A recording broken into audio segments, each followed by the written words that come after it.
এই অন্তর্বর্তী সরকারের সময়ে প্রচুর মিস ইনফরমেশনের একটা ক্যাম্পেইন দেখেছি এবং বাংলাদেশের গণমাধ্যমগুলোতেও এই মিস ইনফরমেশন নানাভাবে ছড়ানো হয়েছে। আমরা সাম্প্রতিক সময়ে দেখেছি বাংলাদেশ বিশ্ব মুক্ত গণমাধ্যম সূচকে 16 ধাপ এগিয়েছে। এটি আমাদের দেশের জন্য একটা সুখবর হলেও হয়তো আমাদের আকাঙ্ক্ষা বা প্রত্যাশা অনুযায়ী আমরা হয়তো আরো বেশি চেয়েছিলাম যে আমাদের গণমাধ্যম পরিস্থিতি পরিবেশ আরো ভালো থাকবে এবং আমরা এখনো আসলে যদি সেই সূচককে একটা মানদণ্ড ধরি তারপর আমরা অনেক নিচের দিকেই আসলে আছি। আমরা যখন গণমাধ্যমের কথা বলি এখানে অনেক ধরনের সমালোচনা আলোচনা রয়েছে, এই সরকারের সময় আলোচনা রয়েছে। যেহেতু আমি তথ্য সম্প্রচার মন্ত্রণালয়ের উপদেষ্টা ছিলাম, অনেকগুলো সমালোচনা আমার উপর আসলে বর্তায়। আমরা একটা কথা বিভিন্ন সময় বলেছি যে বিগত 16 বছর একটা ফ্যাসিস্ট শাসনের মধ্য দিয়ে অন্য সকল প্রতিষ্ঠানের যে ধরনের দলীয়করণ হয়েছে এবং ফ্যাসিজমের দ্বারা প্রভাবিত এবং নিয়ন্ত্রিত হয়েছে, গণমাধ্যমও এর একটি অন্যতম একটি প্রতিষ্ঠান এবং গণমাধ্যমের উপর এই হস্তক্ষেপ এর একটা যেমন আইনি দিক আছে, এর একটি সাংস্কৃতিক দিকও আছে। ফলে মিডিয়া এবং ফ্যাসিজমের সম্পর্ক আসলে বিগত সময়গুলো কি ছিল এবং মিডিয়ার ভিতরে যে ফ্যাসিজম প্রবেশ করেছে সেখান থেকে মিডিয়াকে আমরা কিভাবে বের করতে পারবো সে বিষয়ে আসলে আমাদের স্পষ্ট রূপরেখা প্রয়োজন।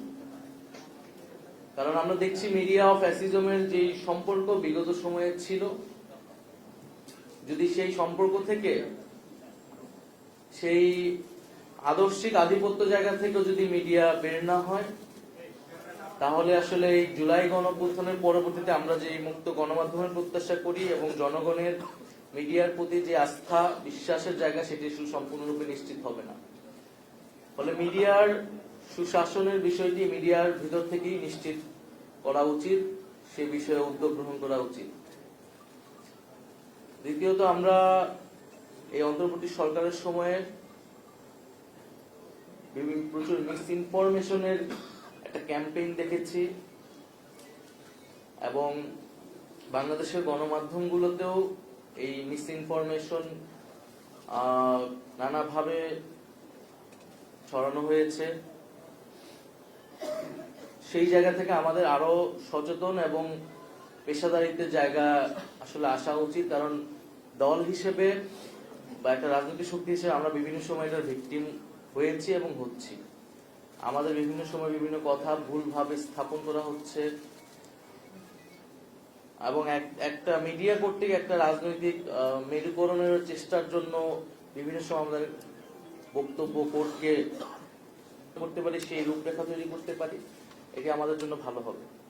গণমাধ্যম সংস্কার কমিশন আসলে অনেক আগেই হয়েছে, আমি উপদেষ্টা থাকার সময় হয়েছিল এবং আমাদের যে সময়সীমা সেই সময় ছিল যে গণমাধ্যম সংস্কার কমিশনের সুপারিশগুলা দ্রুত আসবে এবং বাস্তবায়ন হবে, সেটি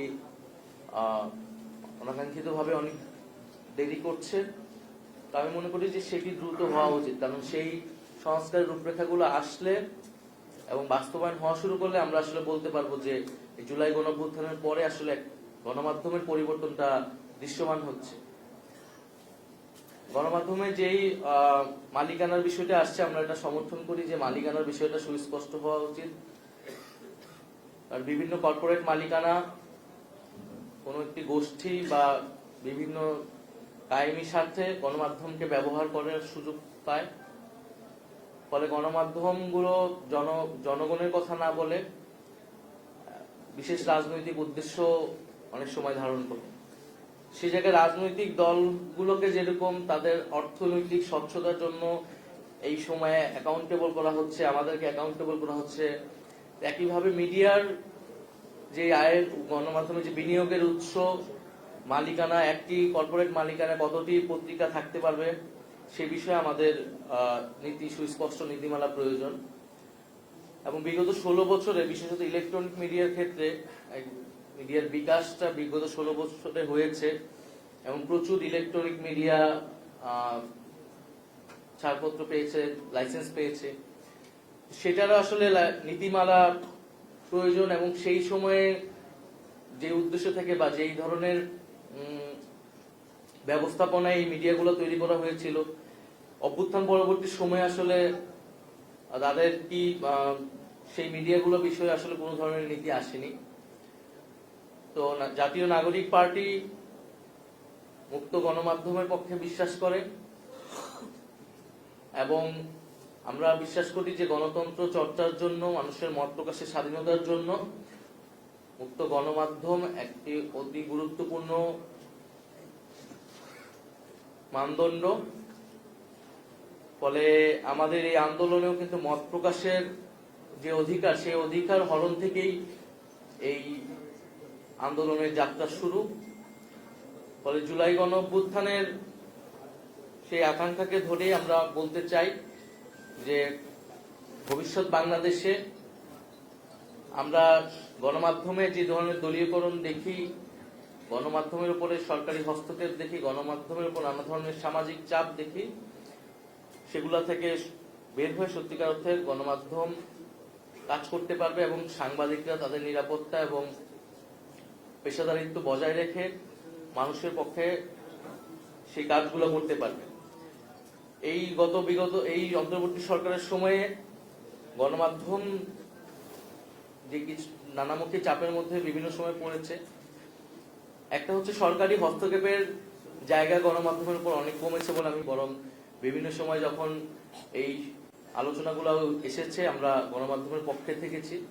কিন্তু একই সাথে গণমাধ্যমে যে বিগত সময়ের ভূমিকা বা গণমাধ্যমের ভিতরে যে নানান ফ্যাসিবাদী প্রবণতা, সেটার বিরুদ্ধে আমরা কখনো কখনো বলেছি। কিন্তু এর বলার মানে এই না যে আমরা মুক্ত গণমাধ্যমের বিপক্ষে, বরং গণমাধ্যম যাতে স্বাধীনভাবে, মুক্তভাবে জনগণের পক্ষে কথা বলতে পারে, সে উদ্দেশ্যেই মূলত এই বক্তব্যগুলো বিভিন্ন সময় এসেছিল।